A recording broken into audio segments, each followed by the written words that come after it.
This is Newsroom on SABC News. Hello and welcome from Johannesburg in South Africa. My name is Eben Jansen. This show, of course, broadcasts live every weekday morning between 9 and 10 a.m. Highlights are repeated at 2 in the afternoon with the rebroadcast then at 5 o'clock the following morning. We also stream live on YouTube between 9 and 10 a.m. every day with our entire show available on our YouTube channel all of the time. Today, murder accused Oscar Pistorius faces his second week on the stand. We take a look at social media and the online trends with the Oscar trial and his testimony last week. And more efforts are made, but Rhino poaching continues at alarming levels here in Southern Africa. First, though, here are the news headlines.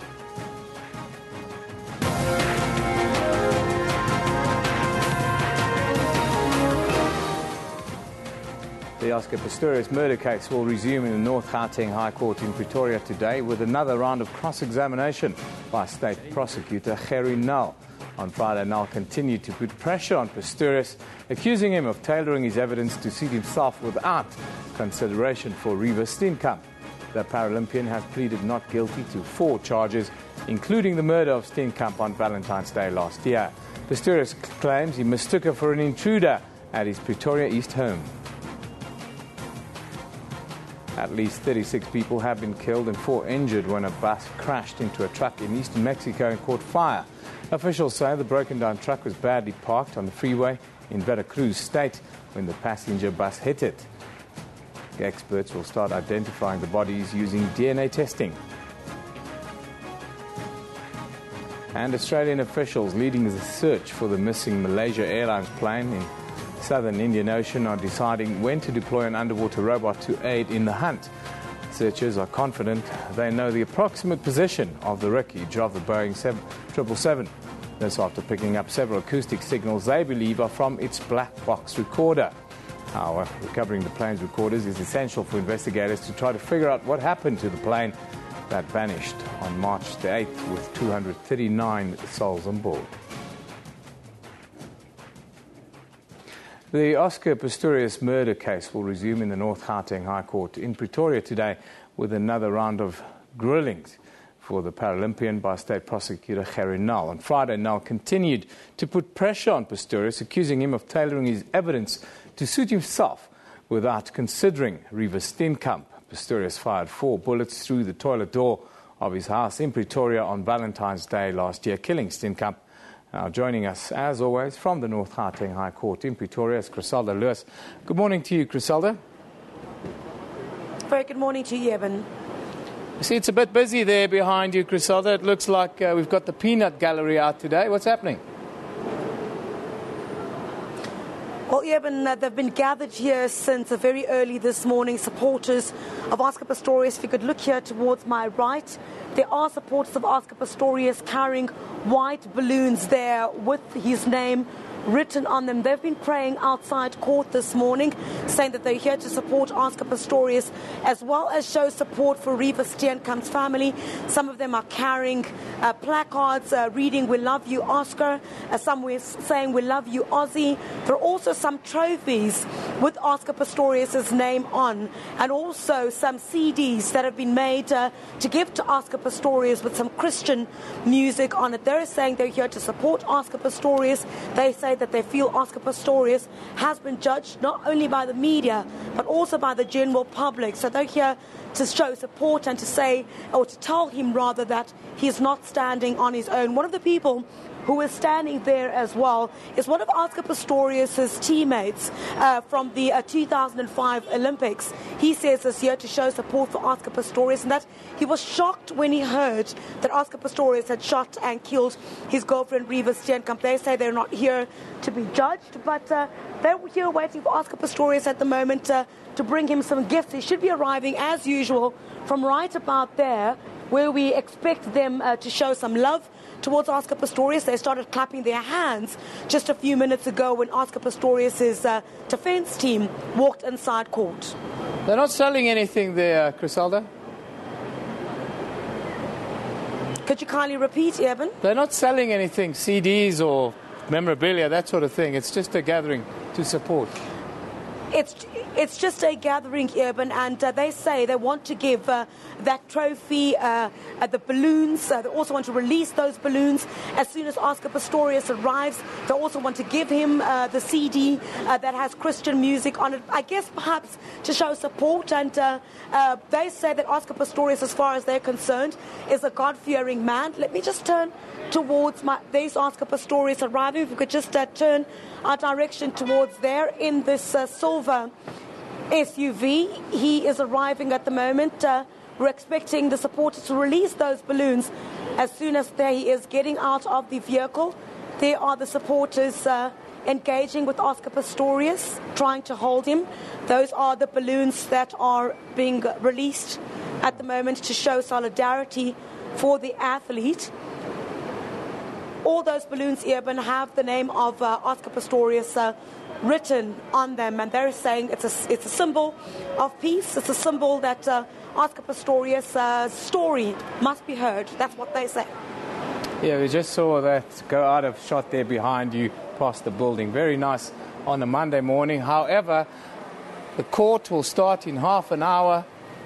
Rhino, when he had Jackie Celebi on the stand for 2 weeks, if we look back at that, is that sort of what Oscar can be looking forward to, that pretty much the rest of the week we expect him to be on the stand?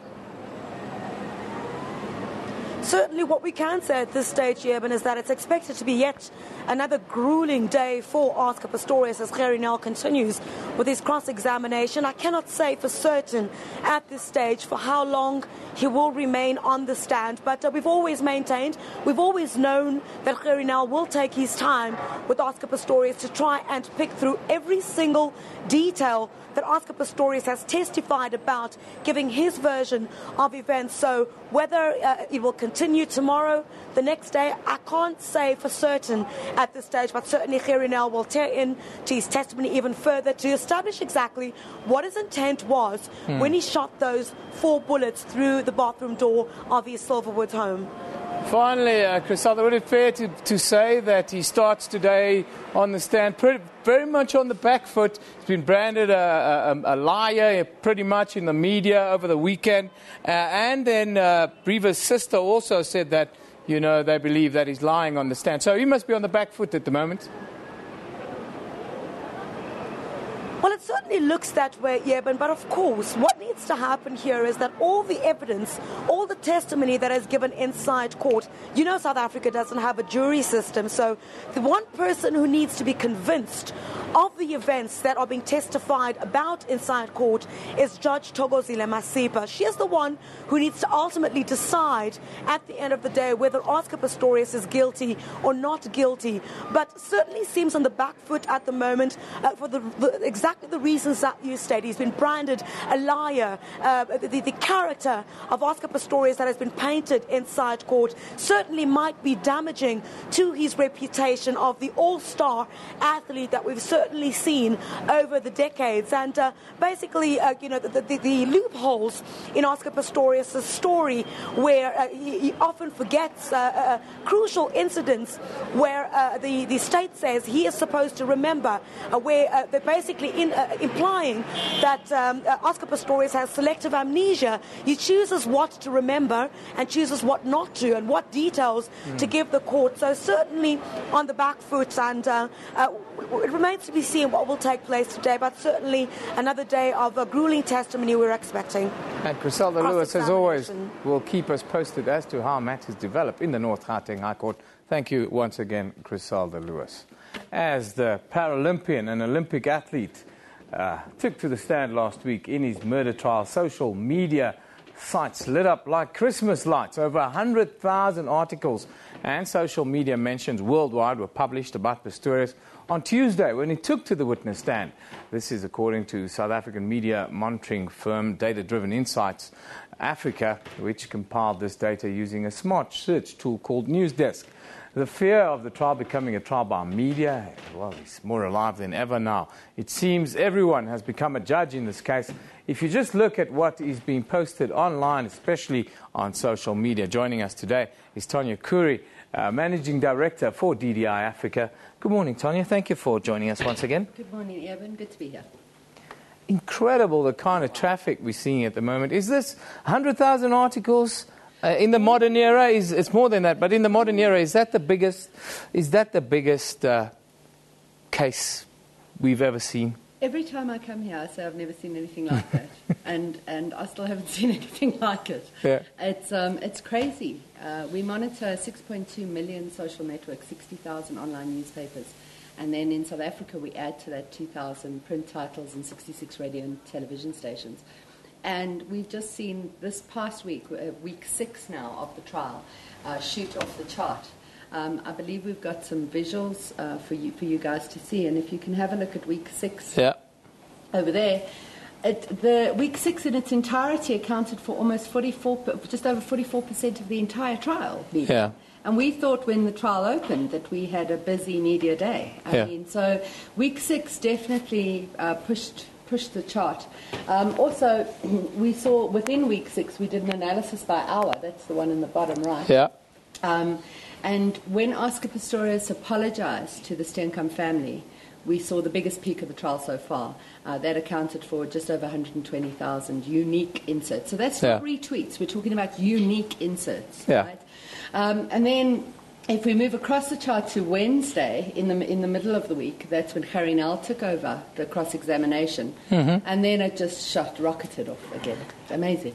If you just saw the live crossing I did with Griselda, and we talk about Oscar being on the back foot a little bit today, being called a liar in the media mainstream, that is pretty much over the weekend. Some of Oscar's family members are also casting doubt over his character and whether he's telling the truth.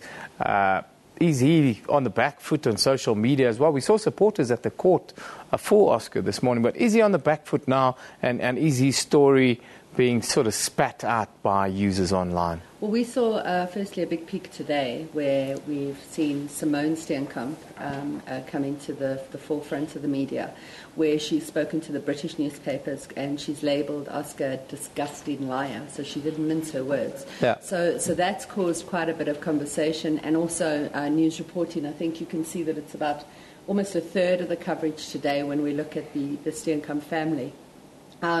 Also, we've seen the word lying, that's at the bottom of the screen there, come into the conversation almost 28% of the time. Yeah. And then Judge Masipa's comments about, are you tired? Is that why you're making so many mistakes, Mr. Pistorius? That came in almost a third of the conversation between Friday and now.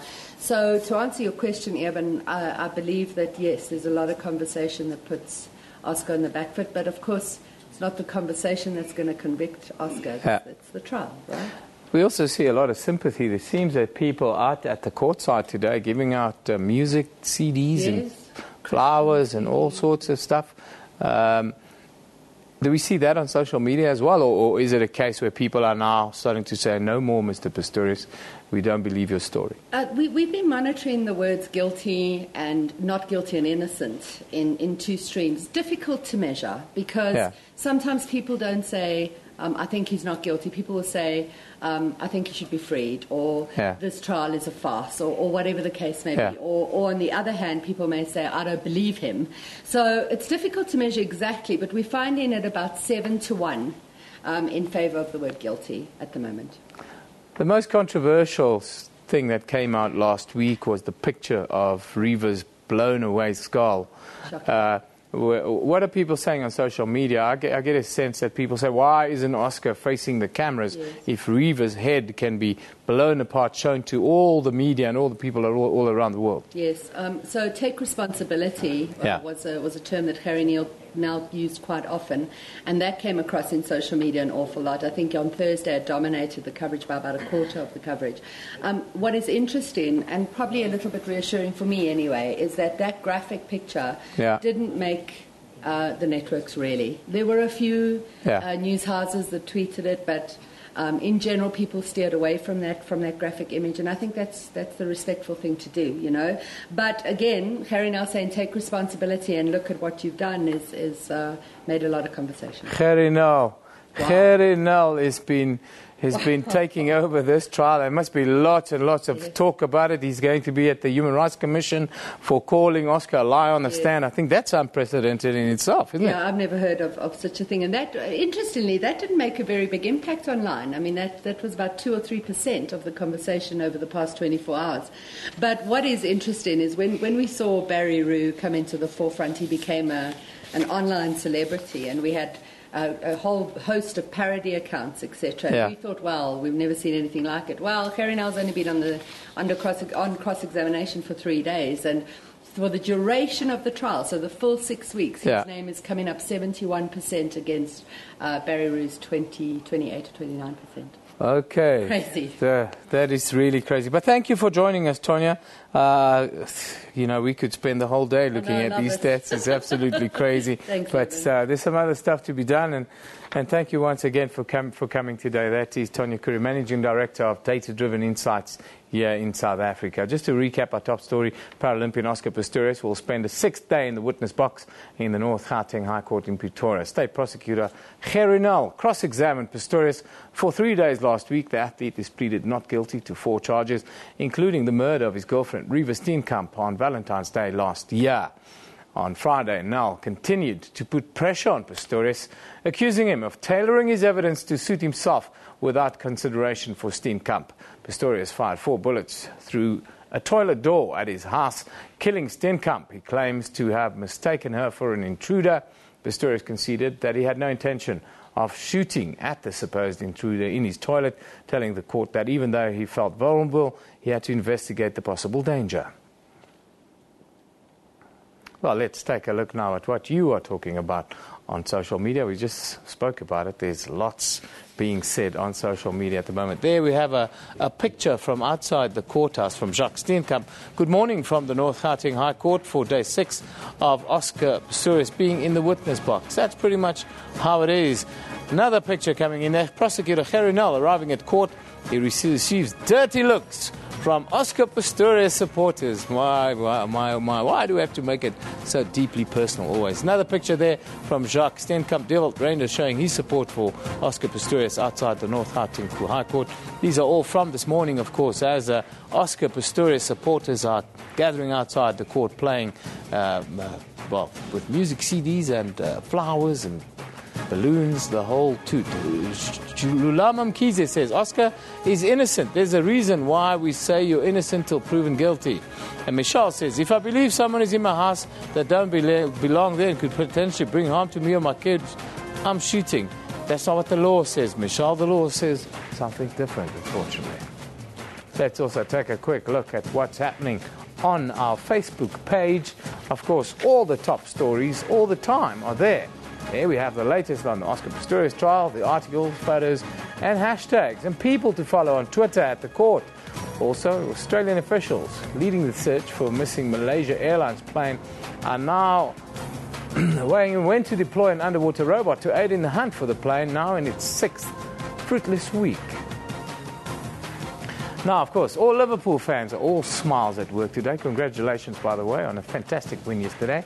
Liverpool gave themselves clear sight of the Premier League title for the first time in 24 years, let me tell you, after a dramatic 3-2 win over Manchester City. Now, between all this celebrating, we also have to remember what this week is really all about. The Hillsborough tragedy that took place 25 years ago this weekend. Let's just take a look back. Pulled up onto the higher tier of the stand. They were getting on people's shoulders and the guys above were pulling them up out of the way. So this wasn't hooliganism. They were in danger, these people. And I can only assume that there was overcrowding, and as they tried to come out from behind the barriers, people at the front were crushed. Why? Why didn't the FA give us the big ends? Why? They opened the gates and they just let us walk in. You are the eyes of the world. You are our eyes. Yeah, it was a sad day indeed. 96 people lost their lives in that stadium stampede. And we remember that along with Liverpool's great success today. And we hope that the long-suffering supporters go on and win a title at the end of the season, which is only a handful of games away. at SABC Newsroom. Send your comments. That's where we love them. And we'll be back after a short commercial break with more right here on Newsroom.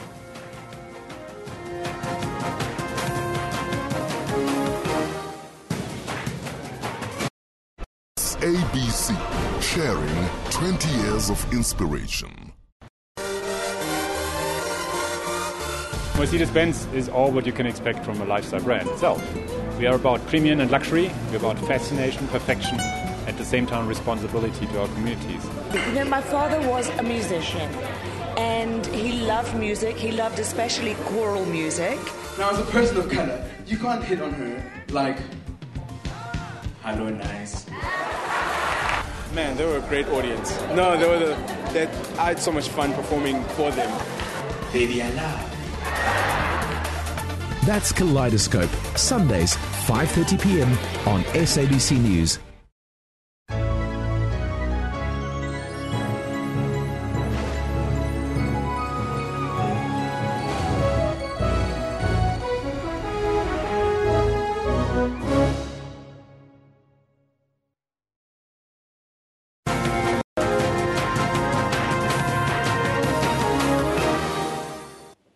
Welcome back. Still with Newsroom. As South African and multinational firms expand the operations across the African region, their need for effective human resource development and talent for their businesses to succeed has become far more apparent. Ultimately, Africa's economic success can only be based on the foundation and development of its own talent resources. We are joined this morning by Professor John Foster Pedley, who is the Dean and Director of the Henley Business School. Good morning to you, sir. Thank you for joining us. Pleasure, Eben. Thank you. I want to start at the top. Where do we stand in comparison to the rest of the world, benchmarking and so forth, in developing our human capital in South Africa, but then also a wider continent? Well, the first thing is that's fascinating, is that we've got a passion for it. We really do. But we can't ignore the past. I mean, I know it's unfashionable, but the effect of what happened in the past lives on today. Yeah. The education deficits, what we all dealt with, the confidence deficits as well, because people were not given the opportunity to apprentice themselves into management and leadership. Yeah. So what we need to do is develop new forms of education and a new passion for learning in executive fora, in government, and in the schools and universities. It'll transform all that. How do we do that, and are we doing enough? Well, we can never do enough. You know, we all do our best. I think the best thing we can do to begin with is to create a purpose. I mean, it's fashionable to say we must develop this course or that course, but the core of it is understand that learning and education is a driver of growth. Excuse me. And because of that, that's one of the things that we can do to transform all our futures. Yeah. And it's easy to say that, especially when we've got all the troubles we have in the education sector. But we have to bring people together around education as a rallying force and understand that learning is interesting. And learning isn't old school, sitting in serried ranks in universities. Yeah. But it's an exciting, passionate thing that is challenging and gives you a sense of purpose in life. Surely it should be seen as an opportunity then, and also, if you were in a consultancy position, say for all the multinationals that want to work on the continent, what advice would you be giving them? Well, one of the things that's happening in Africa at the moment is that we've got a transition, I think, from thinking about ourselves. You know, we must stop confusing education with intelligence.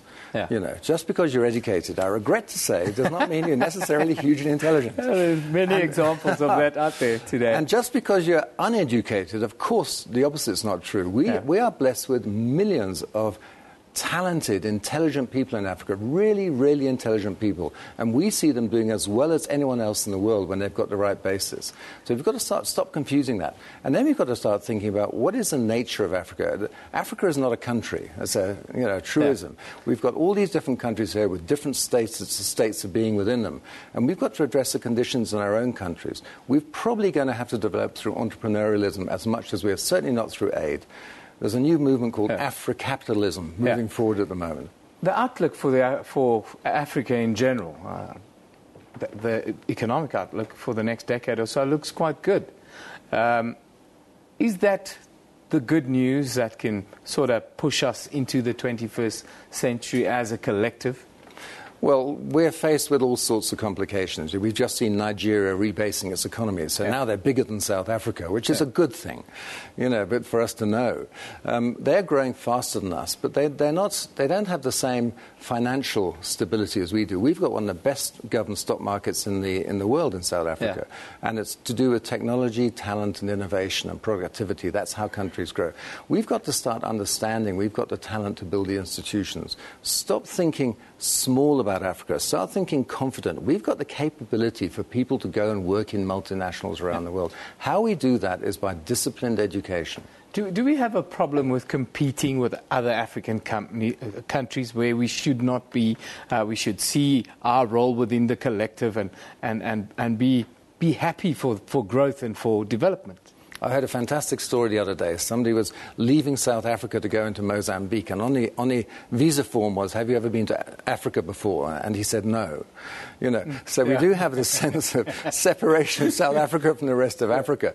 Yes, we really need to get out into Africa. If you get into Central Africa, West Africa now, there's a vibrancy to it, there's a confidence. And I think in South Africa that's something we need to pick up on. We've been too long locked away in some sense. We need to get into Africa and feel part of it. It's always exciting to compete, but it's always just as exciting to collaborate. So we need to balance competition with collaboration. Well, that will be the lesson for today. Thank you very much for joining us. It's a pleasure. Great to have you with us. That's Professor John Foster Pedley, who's the Dean and Director of the Henley Business School. Thank you, sir, once again. Now, outraged South African citizens against poaching. OSCAP, as they call themselves, says they will act against any proposals to legalise rhino horn trade. The director of OSCAP, Alison Thompson, affirmed their stand against rhino poaching at the end of the conference called to curb rhino poaching in Pretoria last week Friday.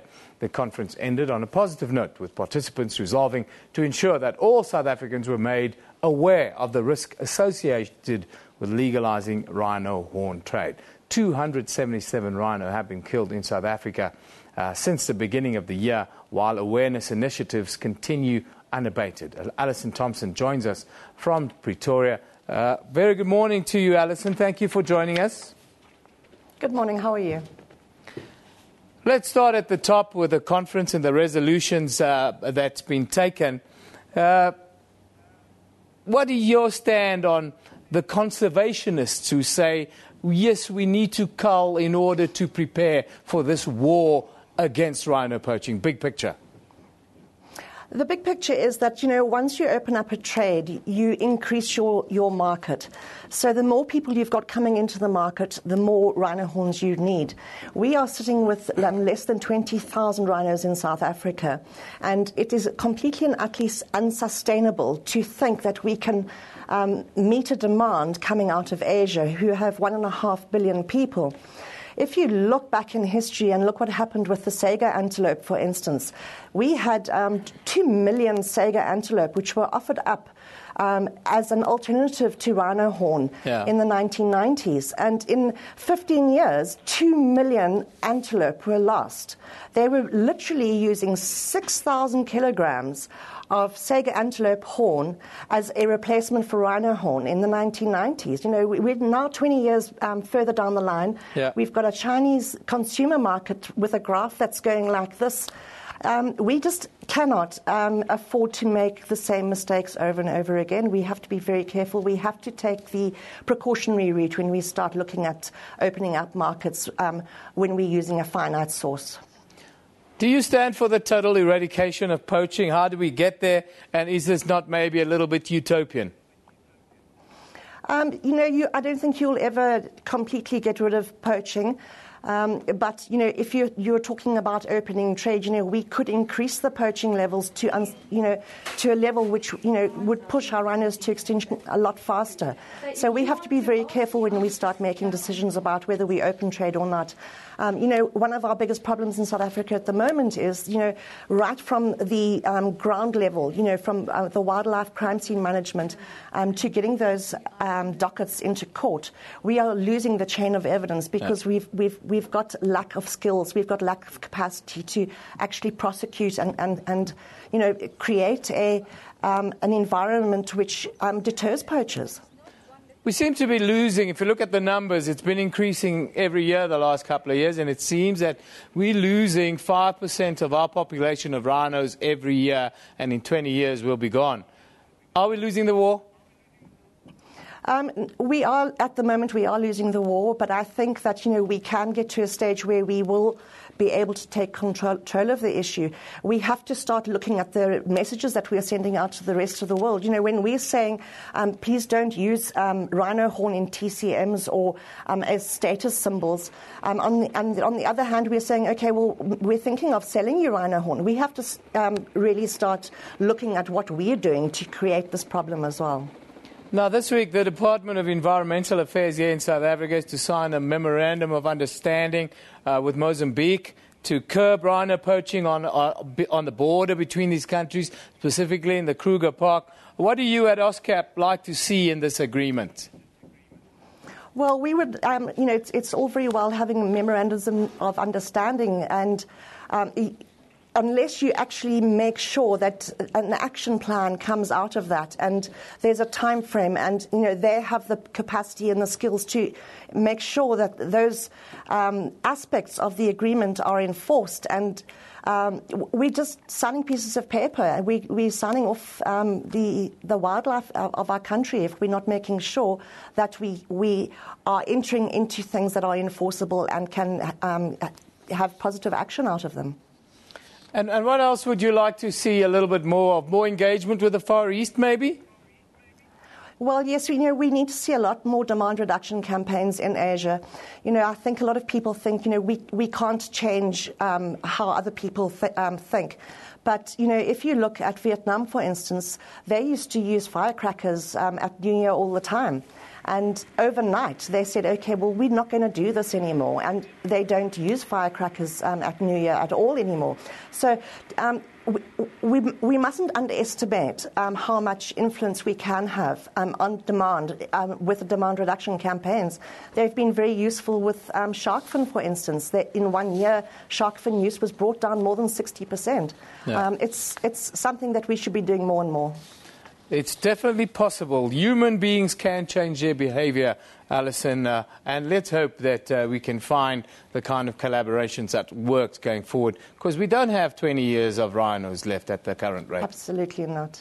Yeah. Thank you very much. That's Alison Thompson from OSCAP. Outraged South African citizens against poaching. That is who they are. If you like what they do, well, you can go onto our Facebook page and get into contact with them. Also, let's take a look now at what you are talking about or what you are thinking about on social media. Oh, no, we're not going social media. The court is in session. Thank you very much, Audrey. The court is in session. Oscar Pistorius is there on trial on the witness stand for a 6th straight day. North Gauteng High Court.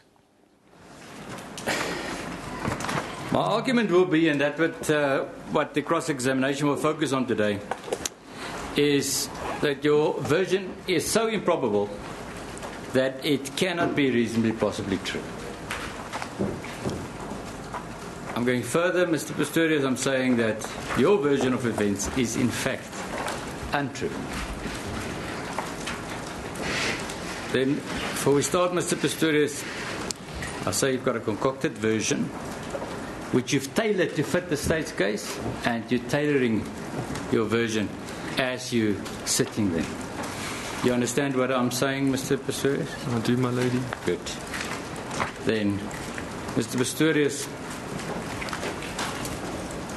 I've heard, and I wonder if you could confirm, that Reba was a very neat person. Do you? Can you? My lady, she was neat in some senses. Her car was a mess, but her room was always very well kept. And her clothes she would pack away and fold up. I never went into a cupboard, my lady. If one thinks of the scene, her clothes, undergarments and other clothes are all in the overnight bag. There's nothing that you could see on the photographs, am I right? I've only seen the photographs, my lady. Your voice is very soft. Can you just keep it up? I beg your pardon, my lady. From the photos I've seen, her clothes were very nicely packed in her bag, my lady. Everything was very neat. The only thing out of place, Mr. Pistorius, is the pair of jeans. That's correct, my lady. Why would that be, do you know? I don't, my lady. See, Mr. Pistorius, everything else, undergarments, other clothes, are all in the overnight bag. The only thing outside of that overnight bag is her jeans. You don't have an idea why? I don't, my lady. My only reference, the only thing I can think of is that she wore the jeans that day, and maybe the things in her overnight bag were clean clothes. I'm not sure. We're speculating, but I mean, there's nothing else but the jeans. No.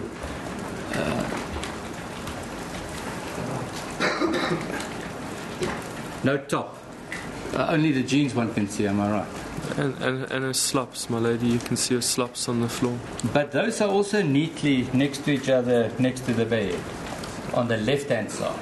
There's two photos of the slops, my lady, and they're in different positions in both the photos. But in both photos they're neat, and then later on there was another photo where they'd been moved a third time, but it was because a bag had been placed there, I think.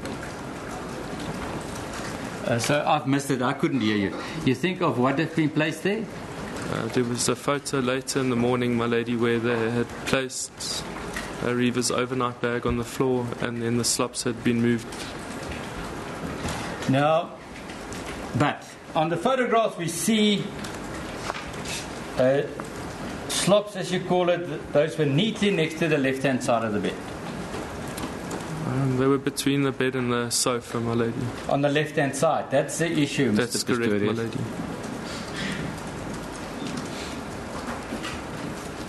You said that she slept there the previous night as well. I didn't say that, my lady. No. Did she not sleep there the night before? No, my lady. No. I said she slept at my house, but not on the left-hand side of the bed, my lady. Where did she sleep? In my bed on the right-hand side, my lady. Okay. But she stayed the night at your house the night before this incident. That we can accept. That's correct, my lady.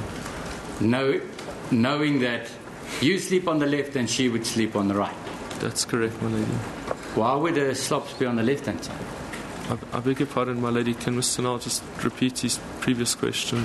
She knew that she would be sleeping on the right-hand side and you on the left-hand side because that's what happened the previous night. Am I right? That's correct, my lady. Good. Now, why would the slops be on the left-hand side? Because on the bed is not in the middle of the room, my lady. The bed is, if you look at the bed, it's far towards the right of the room, and on the right-hand side, there's not much space. There's already items against the or near the curtains between the bed. But on the other side, there's a sofa and there's a ottoman. And Reva would always put her overnight things on the sofa there. So she'd always put her things down if she stayed over at my house on that sofa. Always would mean she sleeps on the left. This was an exception. Always cannot work here. This was an exception. So always cannot work. Are we not talking about on which side of the bed? We're talking about where she placed her things, my lady. Always. That's my understanding.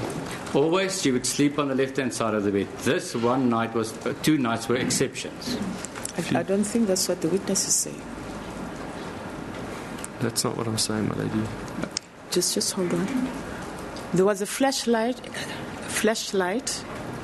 What happened here?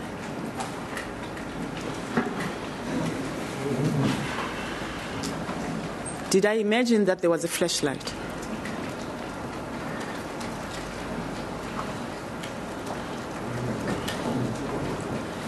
Let's proceed. Lord Jesus, let's take you through it. Usually when she would sleep there, she would sleep on the left-hand side of the bed. That's correct, my lady. On the night before and this particular night, those were 2 exceptions because she slept on the right-hand side of the bed. Those were exceptions. There may have been other instances. I'd been struggling with my shoulder, for a couple of weeks, and when I'd slept over at Reva's house, I'd slept on the left-hand side of the bed as well, my lady.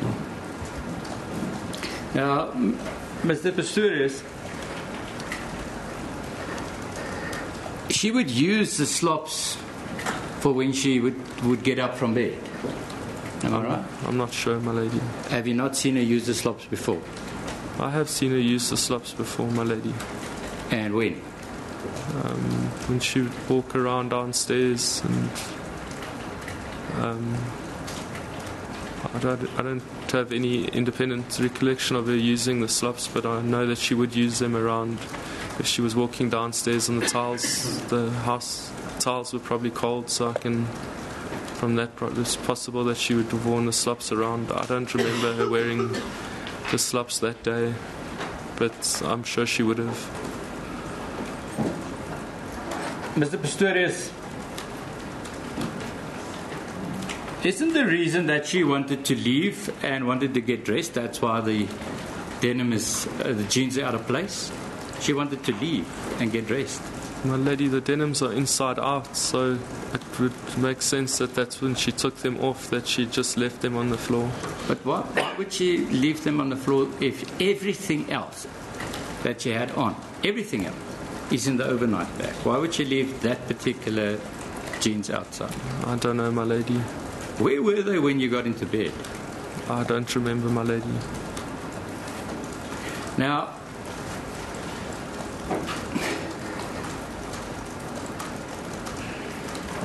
I'm saying, and it's a state's case, Mr. Pistorius, that she wanted to leave and that you weren't sleeping. You were both awake. That's not correct, my lady. It's untrue. And that there was an argument. That's not true, my lady. Before we go there,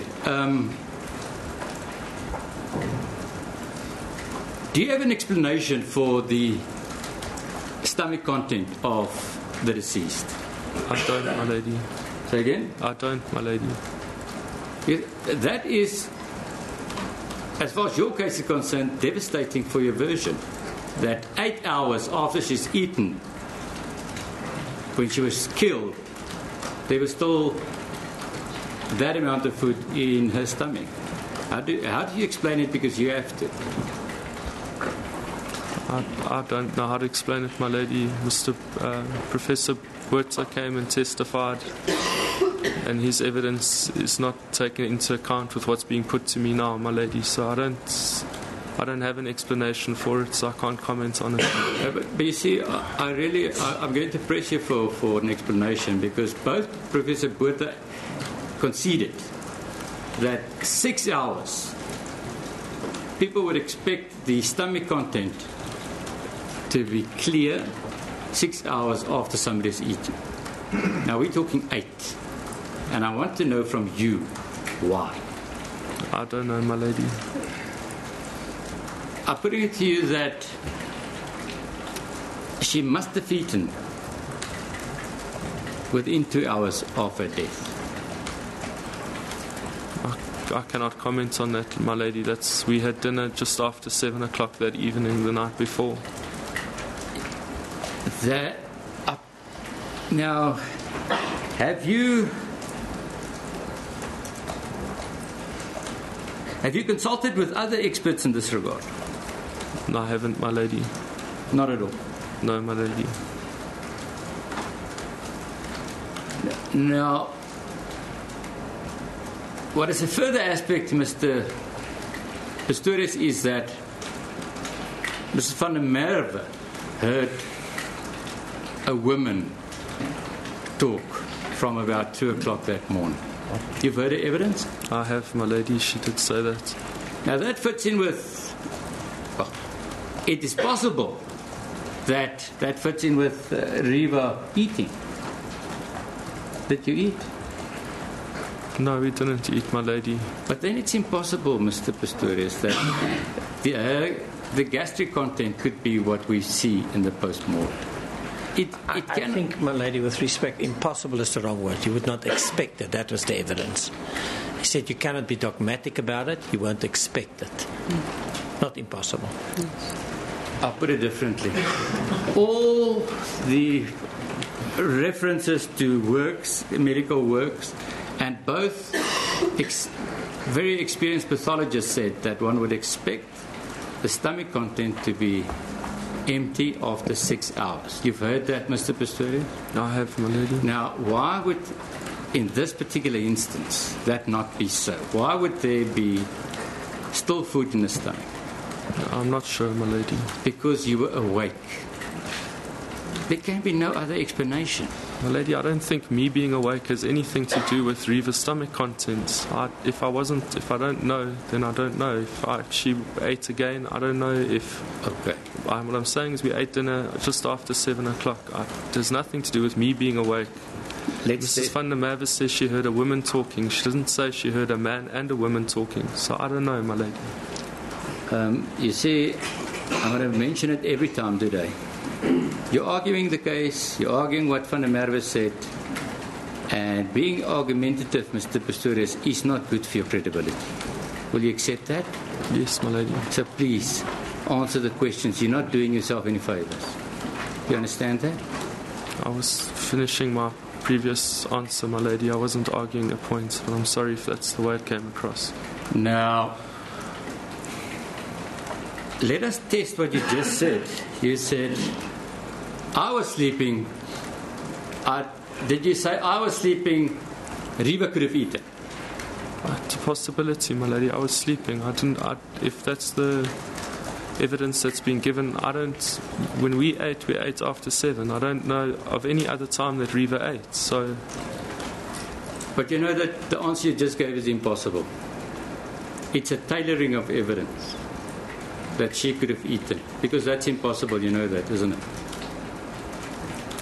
My lady, I can't comment, because the only thing I know is that we ate dinner after 7 o'clock. It would have suited me to... Your voice is very soft again. I'm very sorry, my lady. I've heard the evidence that's been given, my lady, but we ate dinner after 7. It doesn't suit my version. If I wanted to tailor the evidence, I wouldn't stick with what I said, that we ate after 7 o'clock. But that's when we ate, my lady. Mr. Pistorius, let's deal with the question. The question is, I put to you, you know that it's impossible for her to have eaten after you went to bed that night, on your version. Am I right? If I was sleeping, my lady, I don't think Riva went down again to eat. I think it's highly improbable that she did. It's in fact impossible on your version. Do you want to deal with that? Not improbable, impossible. I don't want to argue the point, my lady.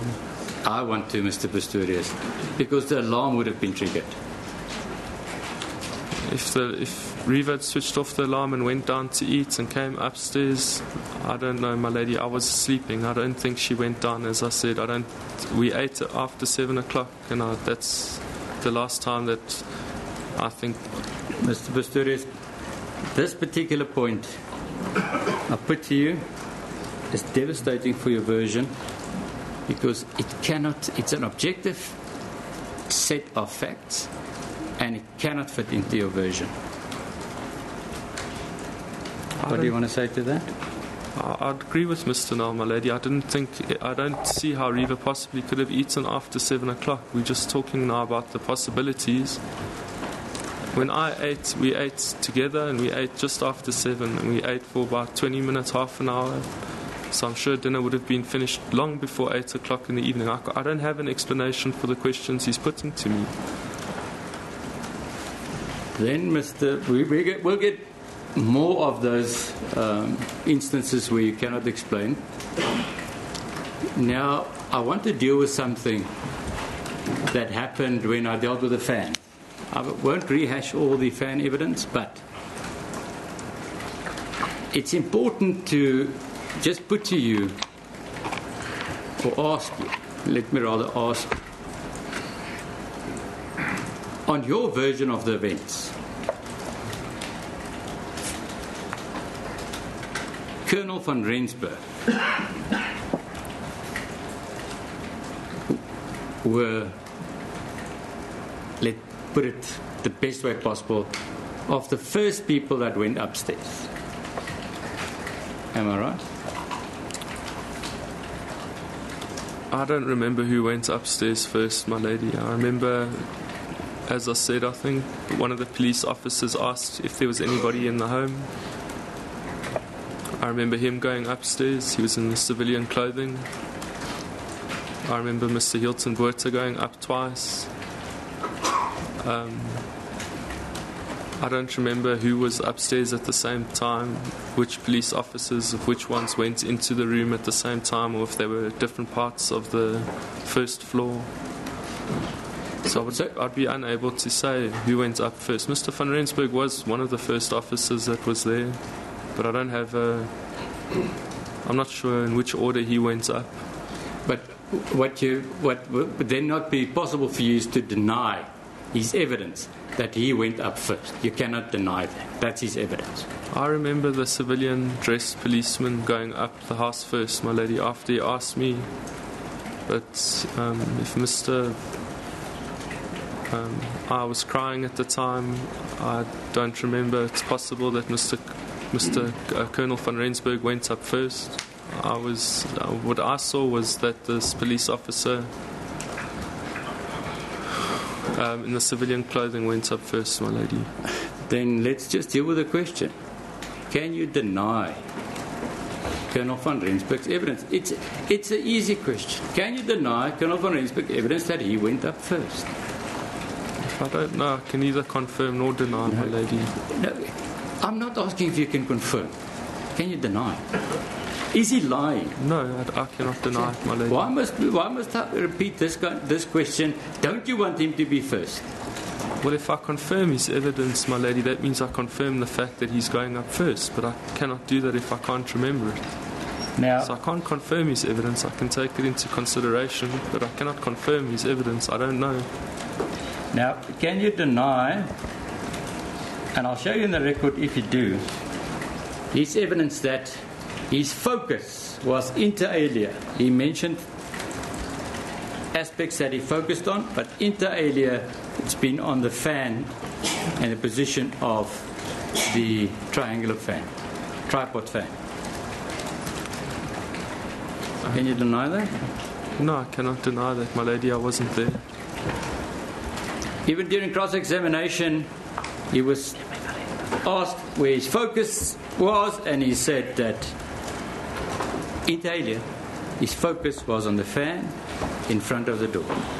You cannot deny that. I cannot deny that, my lady. I don't know what Mr. van Rensburg, Colonel van Rensburg's focus was. It went further. My lady, may I just request photograph 85, please? 85. A photograph was shown by Mr. Roux. My lady, it's page 870 of the record. You don't have to page through that. If you don't mind, you're welcome to, but I don't think it's in an album, Mr. Pistorius.